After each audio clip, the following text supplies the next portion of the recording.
Hello, everybody. Anthony Frisina, founder of Above and Beyond, Bridging the Gap to Accessibility and Inclusion, and the Director of Media Relations for the Ontario Disability Coalition. Here once again with Maddy Dever. Maddy, how are you? Oh, I'm pretty good. Today I am the token autistic, Tolkien, from Middle Earth. And I am an autistic adult, parent of 5 kids. I'm full of the dad jokes today, so just be prepared. And 4 of my kids are also autistic. I had an accident 2 years ago, and I have a spinal cord injury, and I'm now a wheelchair user. And I do my best to work to advocate for a better place for people with disabilities and a chance for us to be at the table where decisions are made. So it's nothing about us for us, without us. It's been a Nothing long about us day. without us. Yeah, Absolutely. nothing about us without us. And it's been day 5 of this accessibility week. Day 5, and we're still going strong. And Maddy, this is our election special. Mm-hmm. Yes. We In Ontario today, it is election day.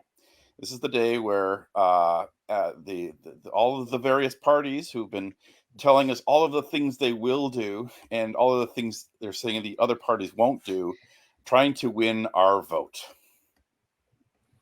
People have been knocking on doors for months now, Mm-hmm.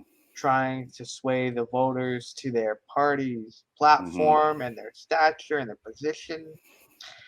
Uh yeah, so we encourage people to get out there and vote, be part of the solution. Mm-hmm. So being part of the solution, Maddy, today of all days, what does that solution look like to you Mm-hmm. as a member of the disability community like myself? So I keep harping on this. There are 2.6 million people with disabilities living in Ontario. We're the largest voting bloc, and when if we decided as a bloc to push something to happen, election day is the best time to do it. We have the opportunity to vote and give direction to who's going to lead us and who's going to make the rules for us, who's going to set what income we have for those of us who are on ODSP. Today is the day that we have that opportunity to be part of choosing the path that this province is going in. Doesn't mean that who we vote for will win, but the more people that participate, the better chance there is of affecting democracy. Maddy, and full disclosure, you've been more prevalent a part of the election process than I have on the Mm-hmm. provincial level. What's that been like for you? What talk to me or talk to the viewers here about that journey? Sure. Okay. Well, the journey started 2 years ago when I decided that I wanted to run as a candidate for the Green Party in my rural area. We had an incumbent, Randy Hillier, who was now an independent, and it just opened up the possibilities. And I realized that we needed to have somebody that could stand against him, but also stand for something. And now there's a long journey. Back in December, we had a nomination meeting, um, and I lost to a really good candidate, um, Marlene Spruitt. And a day or two after the nomination meeting, I gave her a call and said, "Hey, I'd love to be your campaign manager." And that began this 6-month journey since December to today. And so it's been an interesting thing. I've been part of campaigns since I think I was like 10 years old. I helped my mom when she was I forget even which party. My mom and my dad had slightly different political aspirations, and then I went to something completely different. Because when I was 12, I joined the NDP, and I crisscrossed the province, getting involved with all kinds of youth stuff. But that was when that was before the days I had gray hair. So I've been involved with elections for quite a while, and I sort of knew what I was getting into. I've never been a campaign manager. I've been an assistant campaign manager. My gosh, the, being an assistant campaign manager to being a campaign manager is a huge jump in terms of responsibility. And the great thing is that both Marlene and I had we we're in sync with each other, and we've been able to communicate and get ideas out and move pretty quickly. But as somebody with a disability, somebody in a wheelchair, there are a lot of things that I couldn't do. There's a lot of things that I didn't realize how challenging they would be until I took this role. Just door to door, that isn't something that can happen with me rurally. Going into businesses, again, in a wheelchair in the rural area, most businesses aren't accessible right now. So it really did, it made it really clear for the candidate to see, like, the lack of accessibility right in front of her, and she's really grabbed hold of that to try to make it a local issue, and in all of the all candidates meetings, talking about accessibility, talking about ODSP. So yeah, it's so it made me think, okay, I'm having these challenges as a campaign manager. What would it have been like if I was actually a candidate? And in our riding, there is another candidate, the NDP candidate, who's a paraplegic in a wheelchair. Actually, I think he's a quadriplegic. So the two of us have at different campaign events have had a little bit of attempts to chat, the two wheelies in motion. Um, but yeah, it's he's finding it limiting as well, just in terms of what he can do and where he can go. Um, yeah, there's a lot of talk in different parties, in the Green Party and the NDP, about being diverse and reaching out to uh, segments of the population that are underrepresented to try to encourage them to run and to participate. And I think after this election, I really have to have a really good chat with them about some ideas of what we need to do to make the involvement, the involvement of the political process easier to get into. Um, there's a lot of barriers.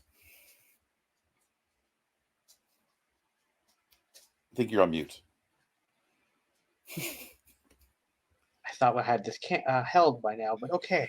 Um, so I guess, Maddie, then my next question is, what about the digital divide in terms of thinking outside the box and utilizing technology on a more Mhm, prevalent scale mhm. for campaigning? Positive, negative thoughts? So I would say there's positives and negatives. I mean, I've had to run the campaign digitally. I simply can't get to all of the events that other people can go to. But in terms of participating, so if there's people that have that people with disabilities that can't physically get out, but they have skills, calling, it's all done through websites and apps now. Yes, doing social media stuff, just you know uh, talking with people in chats and whatnot. There is a way to reach people digitally that we didn't really have 5-10 years ago. And it's something that um you know now that I got into it, I certainly wanted to, in all of the advocacy and all of the activism that I may be part of, some of these tools and these ideas can be helpful with that. It's not just about politics, because advocacy, activism, and it's all politics, just in different silos. But on we're a rural area, and internet technology is not necessarily as stable, as fast, or as uh, available. And so there's a balance that, in these areas, they're harder to reach, but people with disabilities in these areas, it's even harder to manage things on a digital thing. And it, I'll, we'll talk about elections in Ontario in a few minutes, but some websites are easier to navigate. Some of them are accessible. Some of them work with screen readers. Some of them, uh, are good.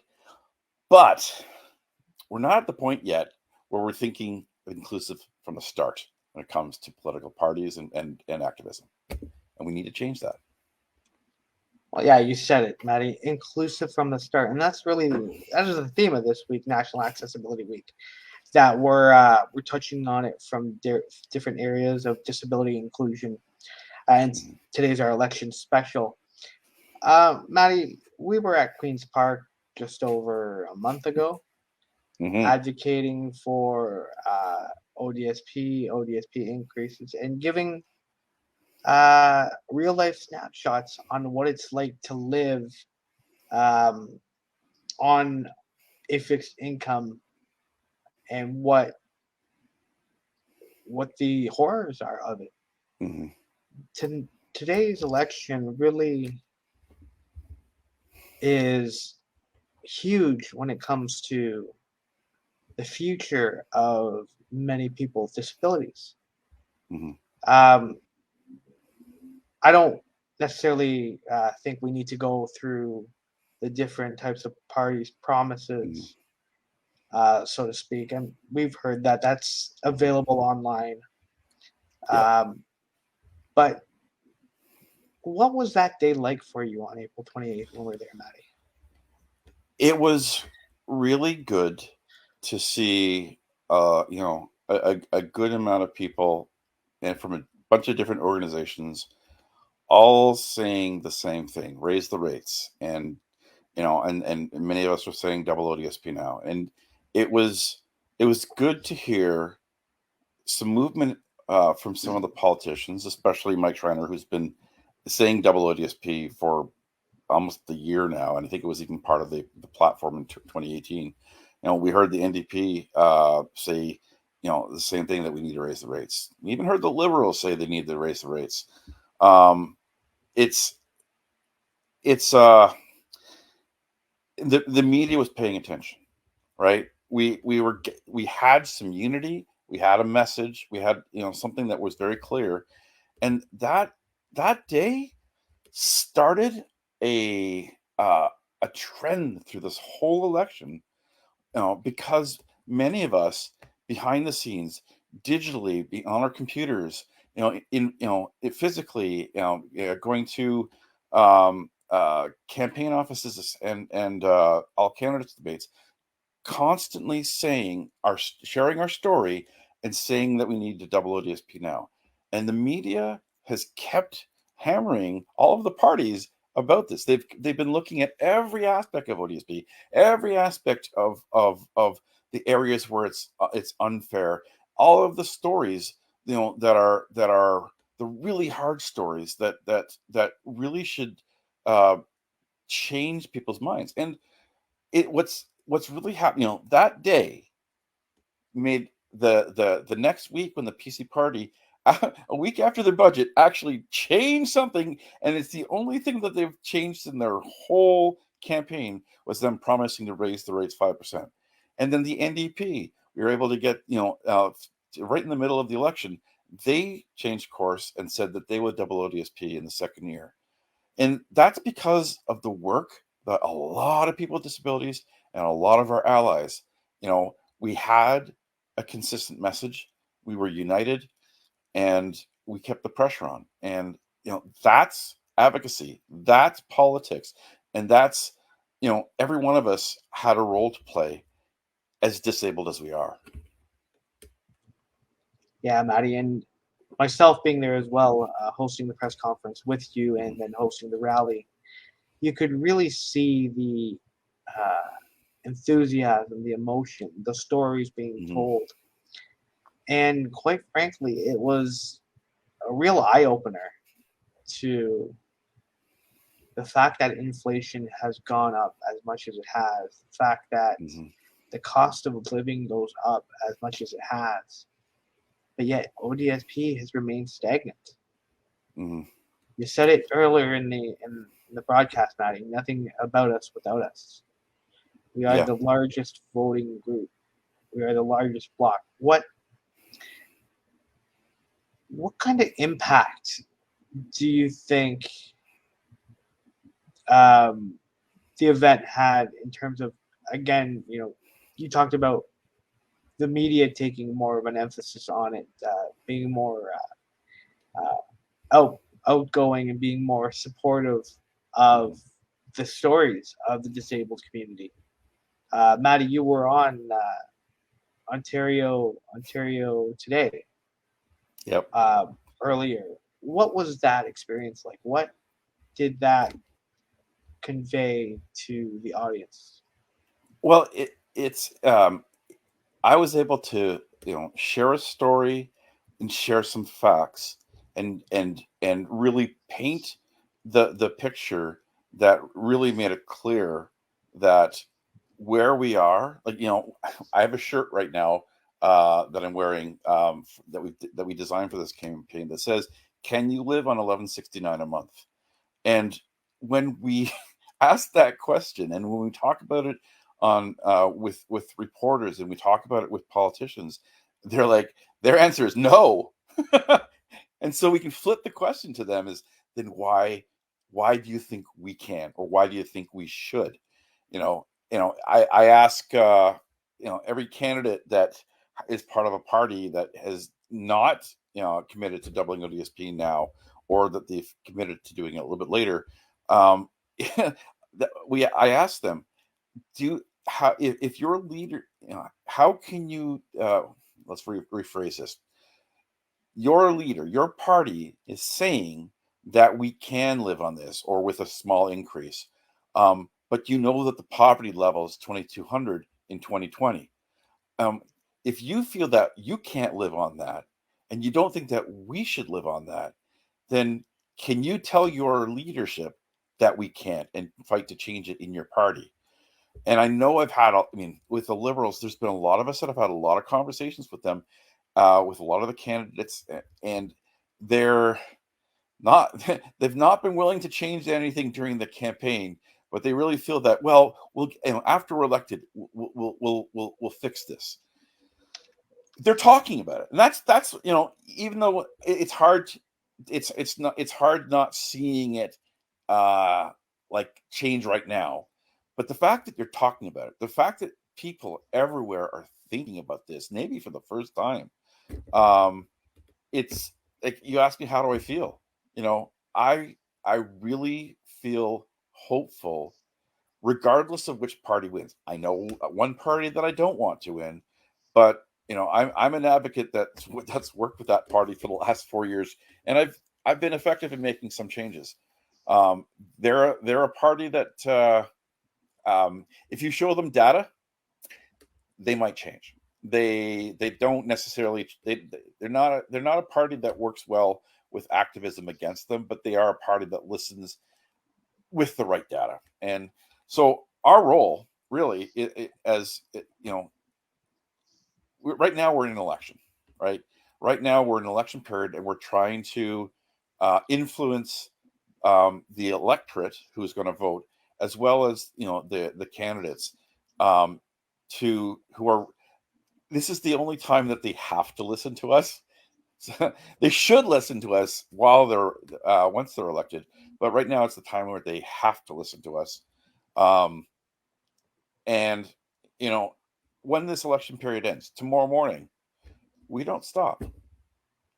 We flip from being in an election mode back to our advocacy mode, back to activism, if it's necessary.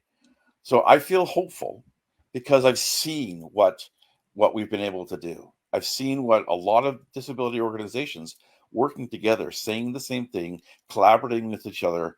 We all have our own purposes, our own niche of way of looking at things, our own purposes. But in this area, for this election, every single disability organization has been saying at least this: double ODSP now. So then, Maddie, what about having them listen to us versus having them hear us versus action taking place? What what's that like in your mind, and Why is the process so slow, and how can we expedite it? So, elections, things move fast. In crises, things move fast. But outside of that, government tends to go slowly. We know that they can go fast because the introduction of CERB and some of the changes the Ontario government made at the beginning of COVID showed that okay, government can move fast when it's absolutely necessary. What we need to do is convince them it's absolutely necessary, and um, it's there's two issues. There's the political side, and then there's the ministries, right? The actual public servants. And I find, having worked with a lot of public servants over the last 3 years, um, they want to move fast, but the systems inside, all of the checks and balances and things keep them from moving fast. I think they need to study things. They need to um, like determine costs. They need to find ways to try to convince the political levers above to actually, you know, you know, implement this thing. But then there's the political side where it's expedient to focus on the areas that are going to um, make their base happy, and then you know work on a few of the lower priorities of places that could increase their increase their base, like some small wins from people that you wouldn't normally necessarily think would support them. Um, it, that's not the really way. It's a frustrating way, the way the government, the way politics works. And I'm talking if this is a majority government, right? If in a minority government, oh my gosh, you get things happening because every party has to work together in order to bring things to fruition. So you end up finding things that are um, better solutions that are done faster because they have agreement.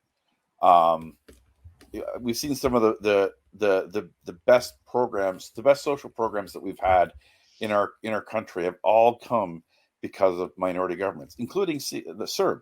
Last year, I'm not sure if there wasn't a minority government, if there would have been the same. We would have had something, but I don't think there would have been the same level of funding and the length of funding if it hadn't been for the fact the NDP was pushing them to do that, and so that they would actually be able to pass it. Um, we have just so many social programs in Canada came during minority governments.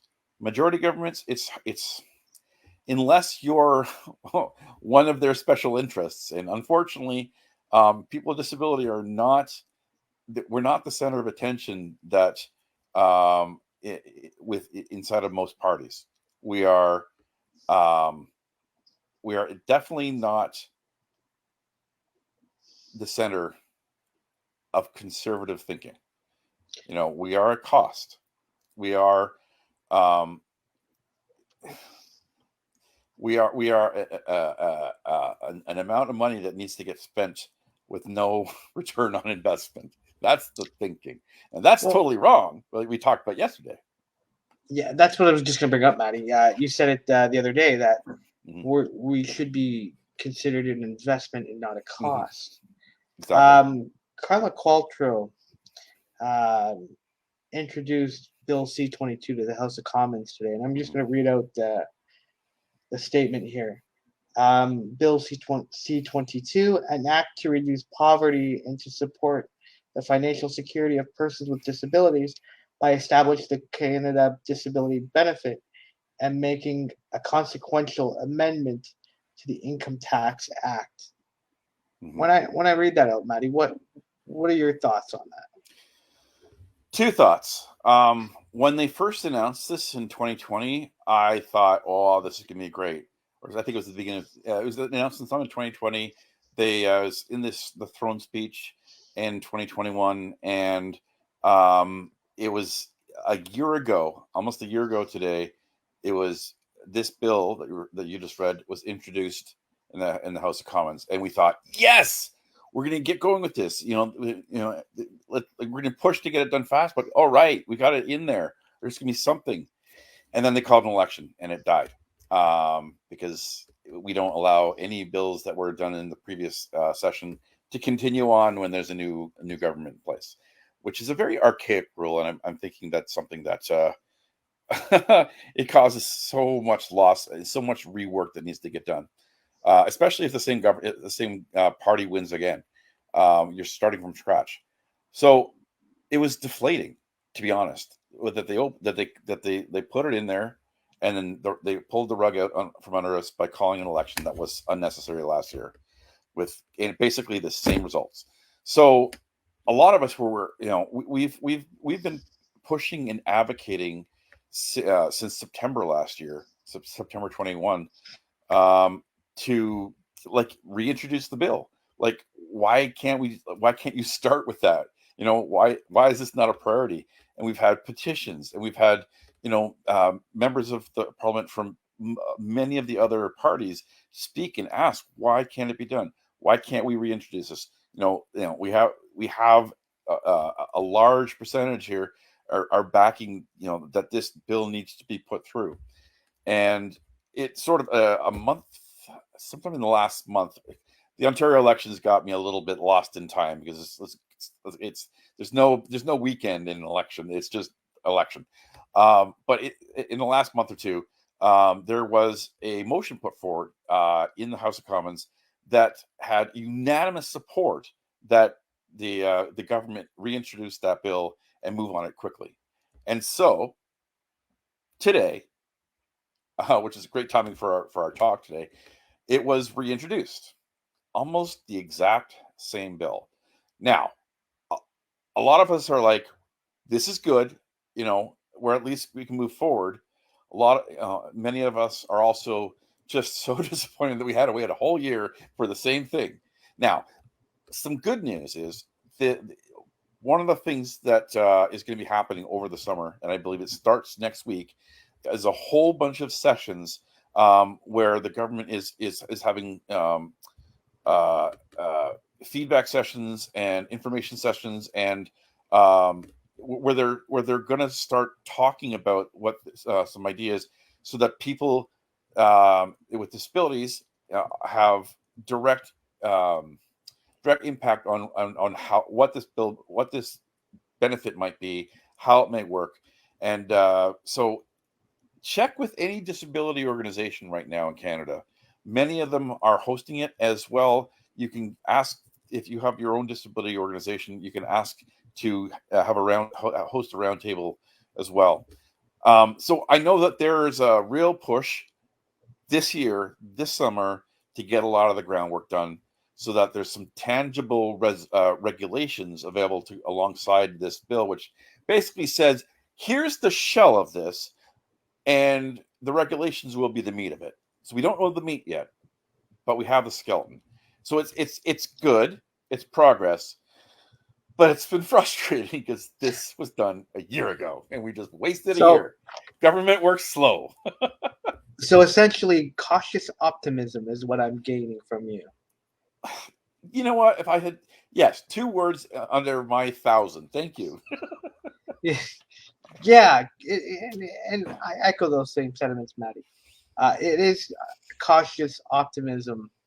And okay, so we're at election day, and we talked about disabilities being the largest voting bloc. How do we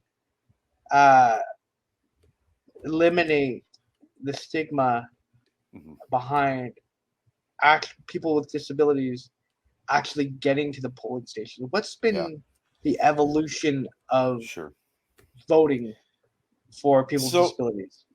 Yeah, I've worked up until 2 years ago. I worked in every election for Elections Ontario, Elections Canada, for municipal elections, and I just I was hyper nonpartisan until the last 2 years. Actually, I'm still not really nonpartisan, if you think of it. But one of the best organization to work with was Elections Ontario, because they really had a mindset of, we need to accommodate, we need to watch for things that watch for people needing help. We need to find the ways of doing that. And there's been a progression of ways to make it easier for us in with whatever disability we have, to find a way of breaking the barriers. I was just reading today in the 2021 election, Stats Canada did a survey of several thousand Canadians that and asked, if you didn't vote, why? And 11% of them is because of a disability or illness that was a barrier to them participating. And I think that's that's a low number, but uh, there's one of the problems that I've experienced. Today I was given a call yesterday by a CBC reporter, and I talked about some of the reasons why we have issues with voting. A lot of it's because we just don't see any party really representing our needs, or our needs aren't talked about.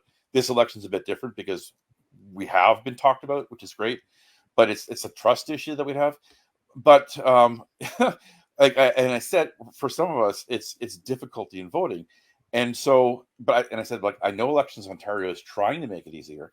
So the two of us, while I was on the phone, I went to Elections Ontario's website to try to navigate, to try to find ways that I could vote accessibly. And it was so frustrating. Well, she was doing it, and I was doing it.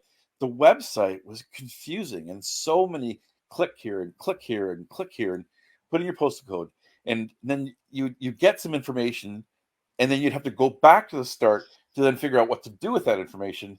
And like there's so many things that they're offering, but and I didn't know until 2 days ago.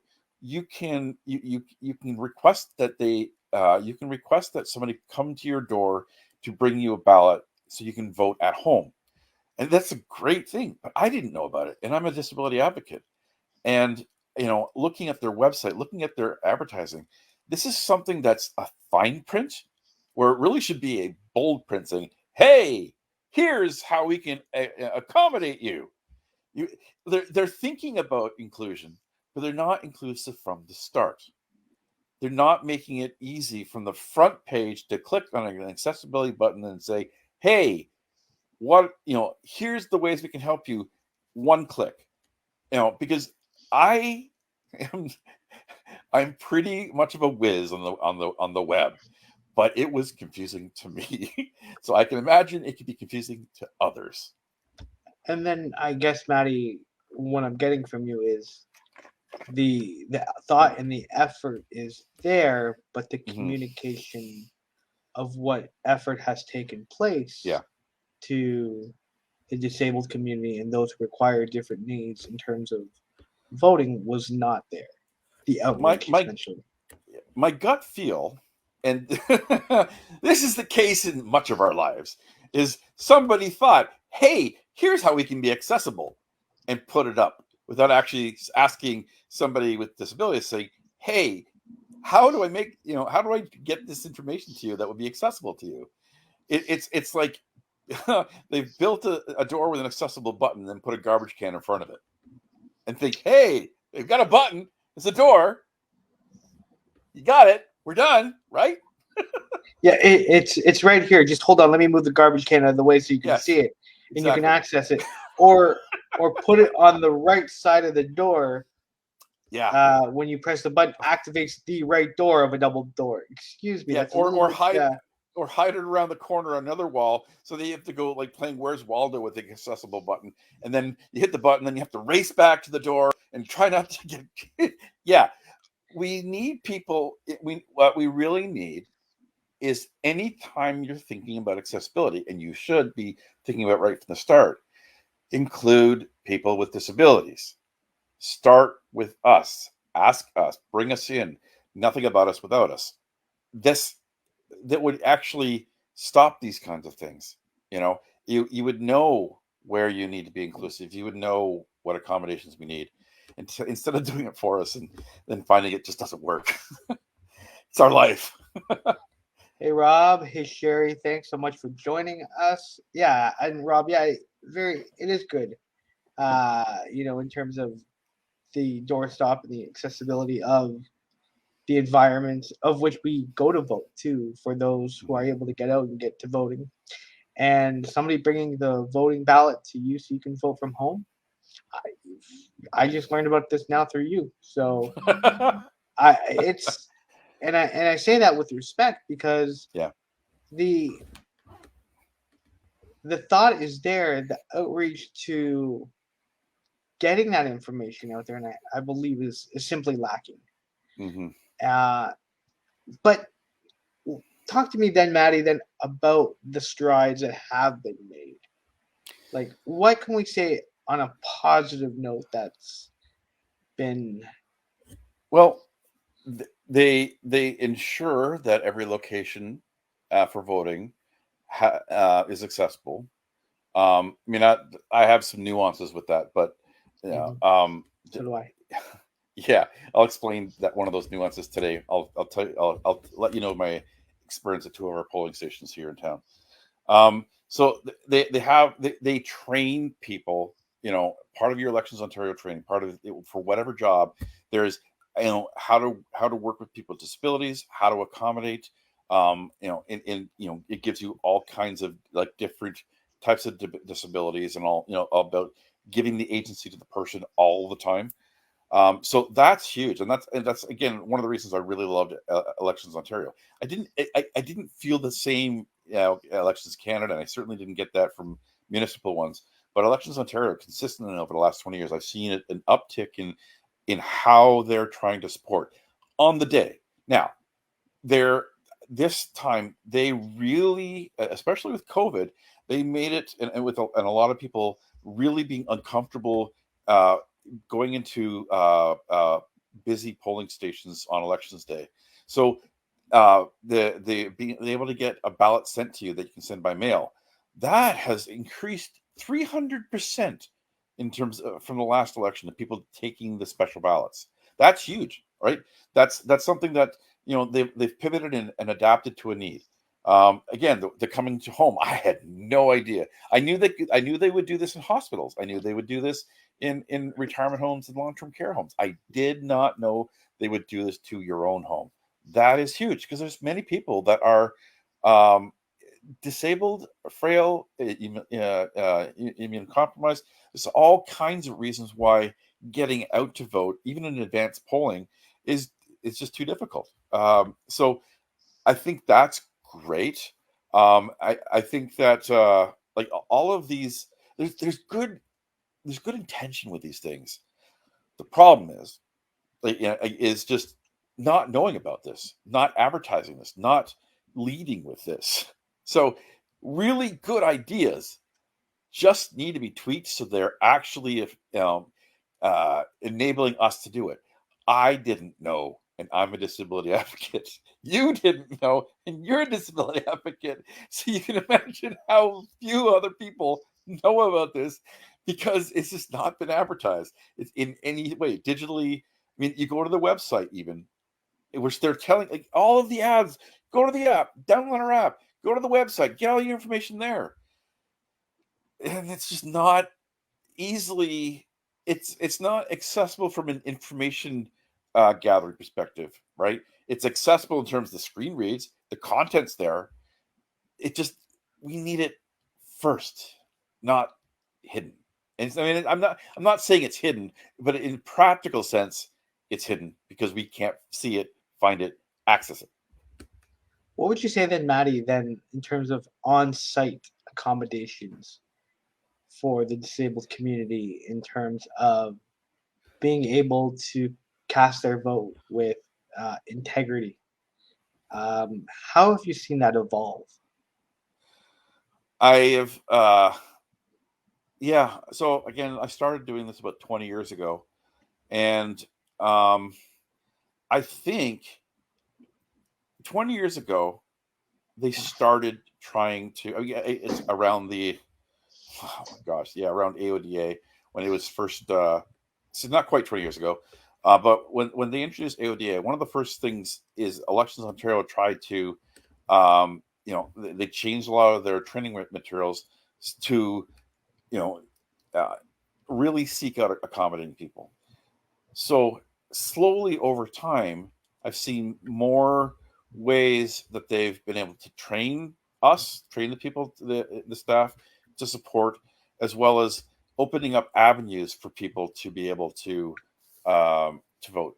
I mean, I think you mentioned that they're able to, when you get to the polling station building, you can send somebody in to bring a ballot to you so that you can vote at the curb or in your car. That is a huge thing that didn't exist like 20 years ago. I think like 20 years ago, in a special circumstance, we might do that, but there wasn't a regular process. And now there is. And again, really teaching people, if you've got somebody who's an interpreter or whatever, always still talking to the individual. It's really that sense of agency. Um, so yeah, I've seen a lot of the barriers be pushed aside. They're not completely gone, but in many cases, they are. Now, I'm going to talk to you about the 2 polling stations I went to today, and I'm going to try to get a little bit more water in my mouth because my mouth has gone dry. Give me a second here. Okay. So I went to 2 polling stations. The first one was on the second floor of a building. And when I got to the building, I saw the yellow election signs with the arrows pointing to it. And I'm like, okay, I know I've been here before, but I'm not 100% sure where the uh, elevator is. And I finally saw on this corner of the building, quite a bit away from where the front door is, a little sign saying with the handicap symbol pointing to the right. And then I went, looked, okay, I think that might be an elevator shaft. So I had to go there, and lo and behold, it was the elevator shaft, and I was able to get in, get up. And once I was upstairs, there were really no issues. But it was a challenge to find it and get there. All of the arrows went to the front door, but there was a significant distance to where the accessible entrance was. When I left, and I found out there's another polling station in town, so I wanted to look at different ones. When I left, in the elevator with me was an older gentleman, and he had a cane, and I could tell he was a little challenged wise.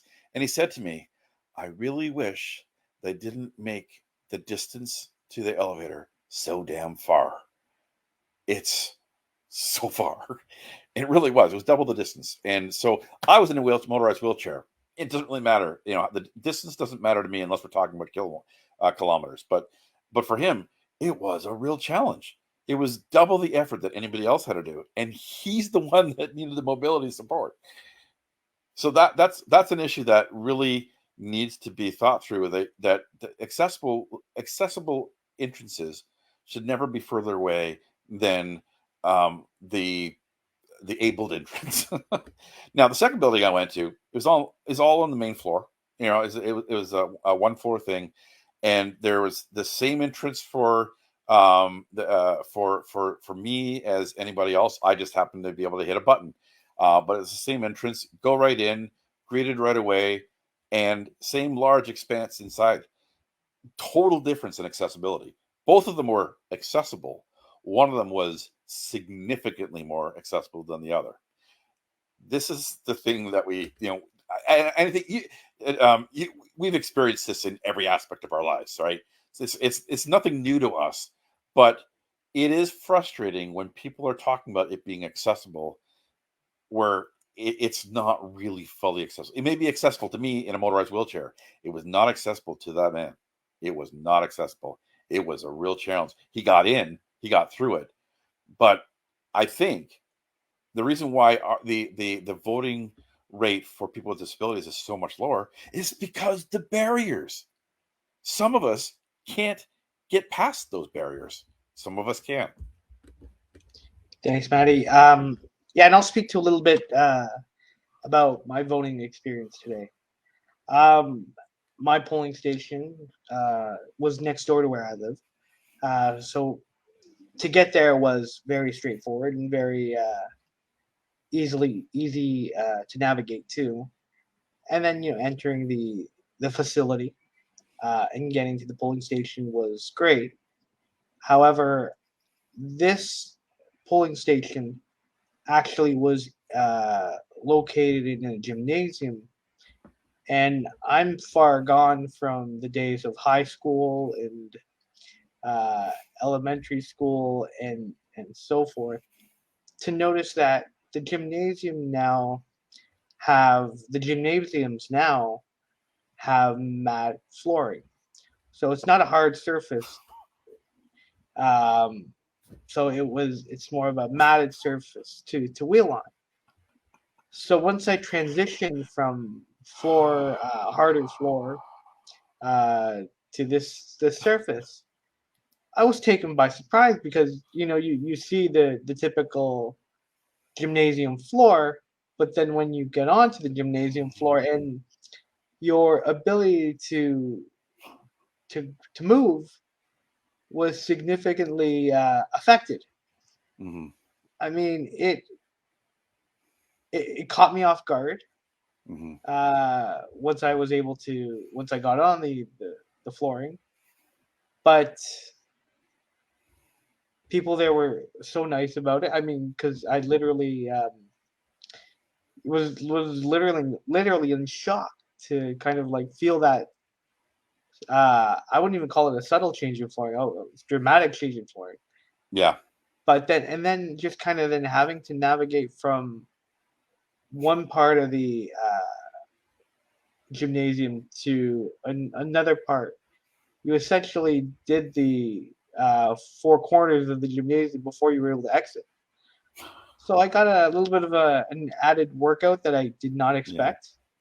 But and that's also something that needs to be Mm-hmm. thought of more at front of mind. The voting experience itself was very Yeah. straightforward, but just the Mm-hmm. facility had Yeah. that barrier, at least in my eyes. So I think what we really need to do to encourage everybody that's watching us on Facebook or eventually on YouTube, comment these experiences to us. Let's share them. Let's share the barriers that we're still facing. But what we also need to do is we need to write to Elections Ontario. We need to tell them, hey, there's a feedback section on the website, but there there's a barrier here, and this is it, so that you don't have that the next time, that you think through these things that are still barriers to us. I mean, just the fact that we can push through some of these barriers doesn't mean that everyone can push through these barriers.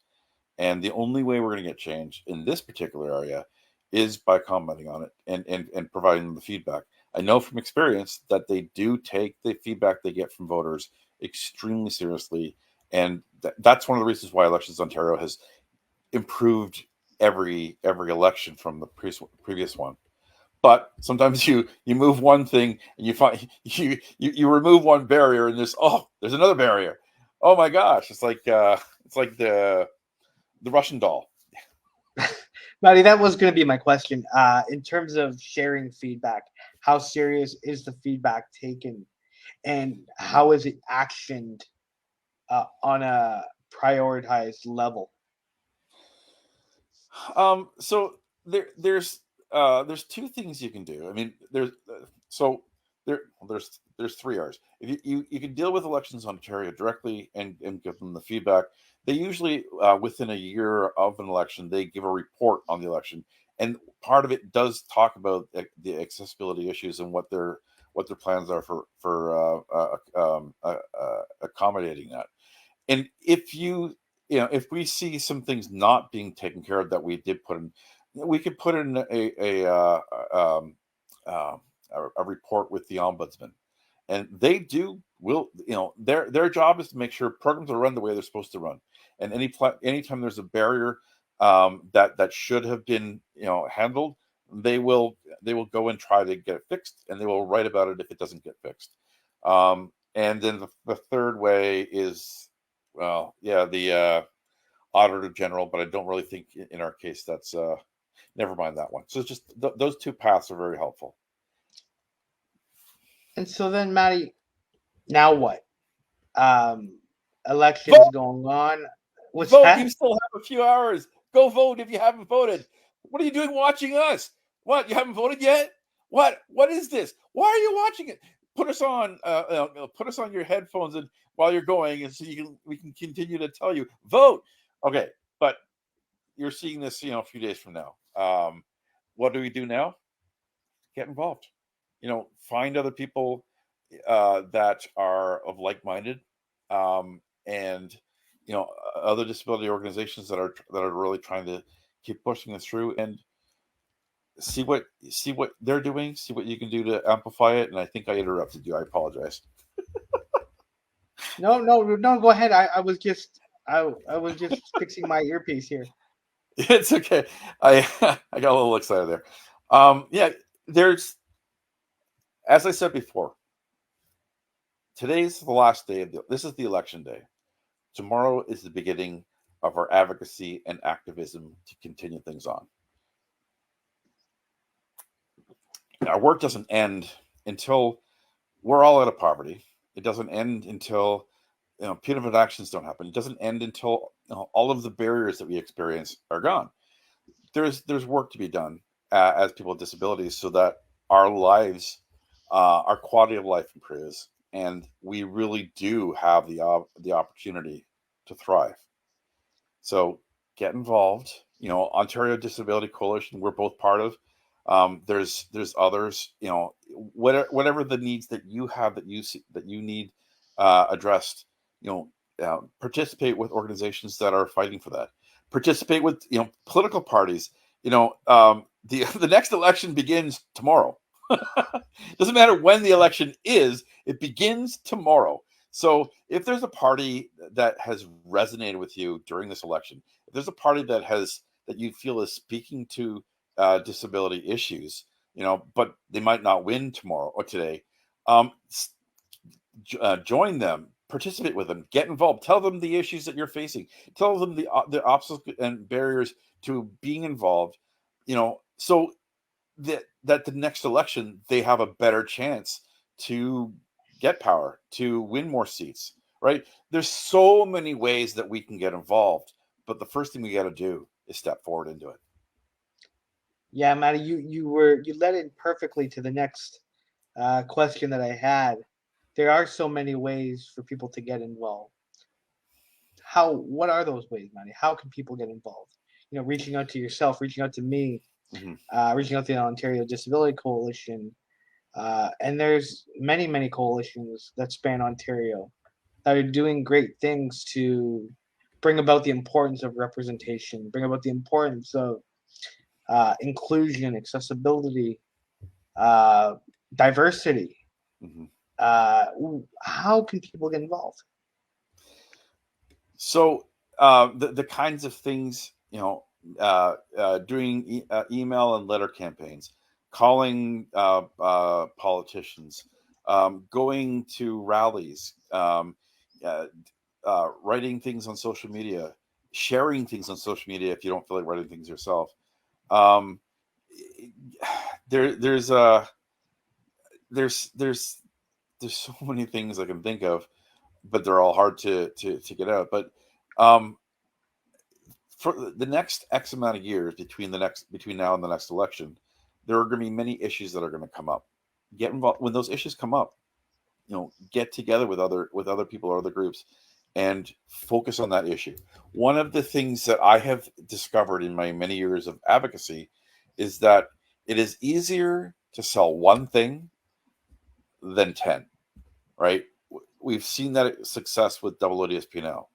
There might be a list of issues that are affecting you, and that's okay. I mean, it's understandable, but sometimes politicians and media, especially media, they work best when you have a story and a solution. It's like a story. Like right now we're living in 1169 a month. Our stories is what we can't get, the poverty that we're in, the choices that we're making that are affecting our health. The solution is DSPNL. Three things: story, the problem, and the solution. If you can focus on that and help other groups do that, on an issue campaign, you have a much better chance of success of getting that change or getting close to that change done. Maddy, we're going on a little bit longer than our previous lives this week. I've got more questions that need Let's go. answering. It's a But special edition. it's just for people who are apprehensive, shy, and nervous about the concept of voices just not being heard. What would you Yeah. say to that? Your presence is presence enough. Like if you don't feel comfortable speaking, just go. If there's an event, go. You don't need to speak. Your numbers, the numbers of people make the voice that is speaking louder. Same thing. You don't feel comfortable writing things on social media, sending emails personally. Go on websites and click the button that's going to send it to a bunch of people. Hit the share button in your social media. You can amplify other people's work on the issues that are affecting you. Your power is in you being present. And whatever the issue is and whatever the cause is, the more people that show up and are present, the louder the voice is.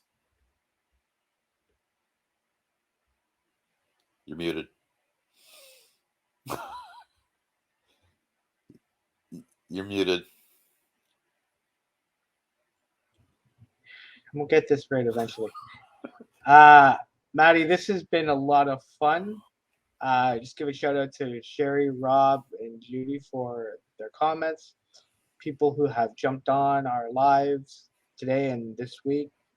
We got 2 more to go, Maddy. And talk to us about Maddy about tomorrow. What can our viewers expect for tomorrow? Sure. So tomorrow we're going to talk about inclusion in schools, and that's inclusion in public and elementary and high schools. But we'll also talk a little bit about what inclusion looks like in college and university, and the the significant challenges we have when it's not inclusive. We're going to talk about what inclusion actually means when it comes to school system. It's not what the school system says it is. And then we're going to conclude on Saturday with talking about the language of inclusion, how we can change the world's attitude towards us by changing the words they use. I love it, Maddy. And let's up it a little bit for tomorrow's and Saturday's lives. Let's have viewers, chime in with some questions for us as we have our conversations. Let's answer some viewer feedback, because I think that would be great as we conclude National Accessibility Week with our final 2 lives. And once again, guys, tomorrow's live has actually been changed. Originally, it was at 6 p.m. Eastern Standard Time, but we have changed the time to 5 p.m. Eastern Standard Time. Book that in your calendars. Set an alarm. We will be here at 5 p.m. Eastern Time tomorrow. We look forward to it. Until next time, guys, take care. Take care. Take care. Thanks very much, guys.